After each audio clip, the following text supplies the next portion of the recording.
Video number 1 on the Cobra coming up.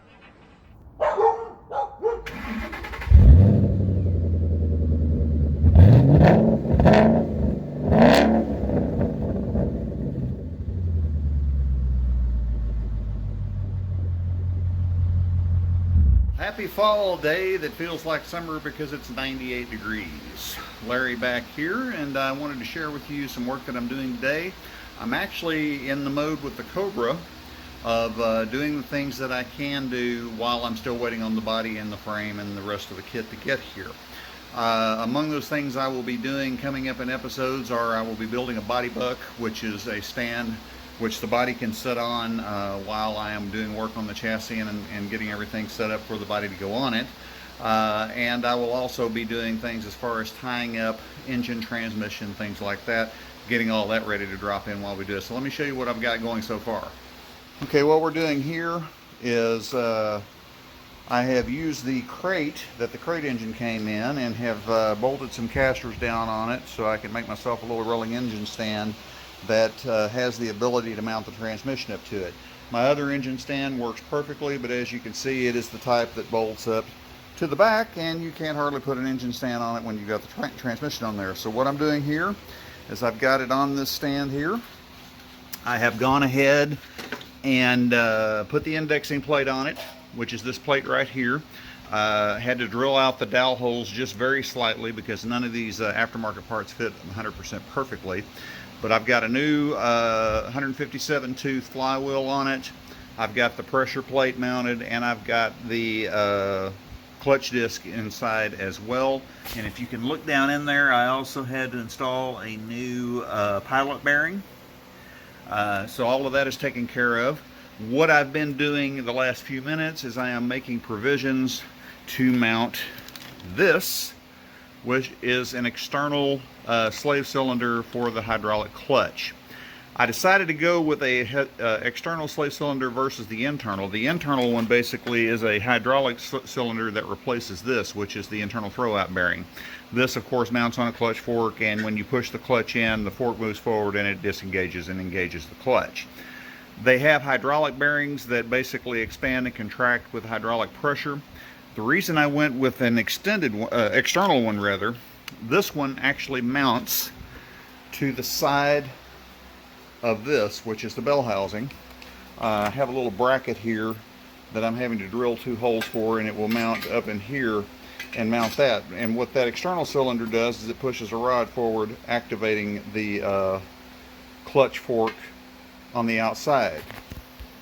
The reason I opted to go with the external cylinder is there's a couple of reasons. Number one, they're easier to set up. Number two, as with all mechanical parts, eventually they're going to break down. Eventually they'll quit working and you have to replace them. With the external slave cylinder, it has some advantages because the internal slave cylinder is inside of the bell housing, around the shaft, the input shaft of the transmission. That cylinder goes out, that bearing goes out, you're pulling the transmission out to replace everything because you have to get in there and pull the clutch out, pull the bearing out, and all of that. Whereas if you have problems with the slave cylinder, if it's external, it's simply a matter of jacking the car up and replacing it on the outside. You don't have to pull the transmission. So that has some advantages to it that I really like. Plus, it's easier to work on. It's easier to set up. It's easier to adjust to get it to where it's working properly. It's just a matter of reaching down and adjusting the little rod as opposed to setting the gap and setting the distance on the spacers inside of the transmission. So it's just easier. Both of them have their advantages. I just like this one because it's a little bit more of a simple setup. Now, of course, with any new installation such as this, I'm going with all new hardware. I went with brand new Ford kit, which is the dowel and mounting kit, the bolts for mounting the pressure plate to the flywheel. I got new ARP bolts that are torqued to 85 foot-pounds that are mounting the flywheel to the crank.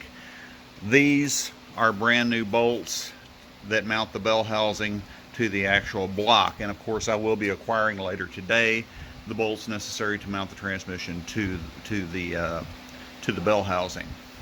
Now I am using a TKX Tramic transmission, TKX 5-speed, and as you can see right here, the Tremec has a little bit beefier mount. Used to, I'll show you on the bell housing, the old mounts curve in a little bit and leave this exposed, whereas this is straight down. This does create one issue that required me to get a new. Okay, that issue is this: drilling the 2 holes for mounting the bracket to mount the slave cylinder. You can see here, this is the way that the traditional transmission mounted, but you've got a little, it's more straight up and down, which means this hole right here is actually underneath where the transmission mounts, because the transmission goes up like this. So a standard bolt works well here, but you have to use this Allen head screw, which is a countersunk bolt, that needs to mount that bolt flush to this right here, because the transmission is going to sit on top of that bolt. What I am missing is the necessary bit to countersink this right here. So I'm waiting on Amazon to show up.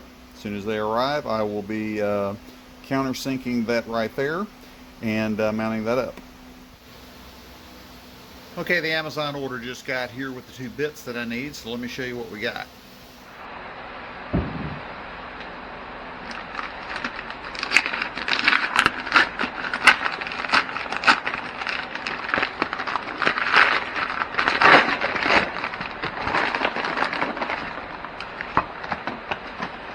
First of all, I needed this right here, which as you can see is a Mac tool. It's a 21/64 bit. Needed that to get the holes to the right size, and then I needed this, which is a countersink bit. Of course, it always helps not to drop it. This is a countersink bit to allow for the head of that special hex bolt build that they want us to do.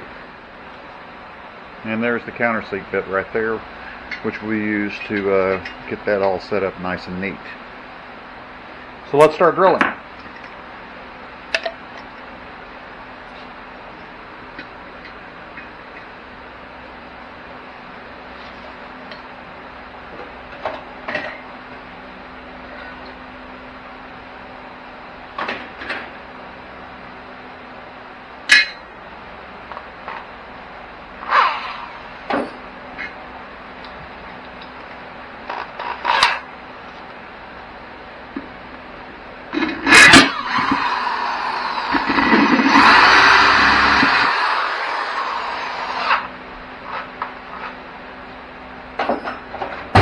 New bits are always so nice.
Okay, that should be good enough.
And there we have it. It's mounted up, good to go.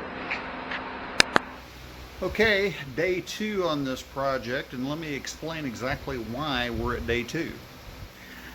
This is the clutch fork.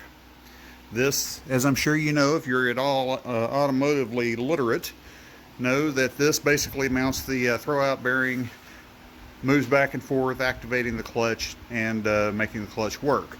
This is the second one of these pieces I got. I got these from Summit Racing, and it was a budget item, about $27. The problem with it is the first one I got, this is the ball joint right here, where there is a fulcrum inside that this mounts on, and basically it acts as the pivot point. It has 2 clips on the other side that hold this in place. The first piece I got from Summit was broken. Those 2 tabs were broken. So I drove all the way down to Summit and back. It's about a 100-mile round trip to get this new one, to get it replaced.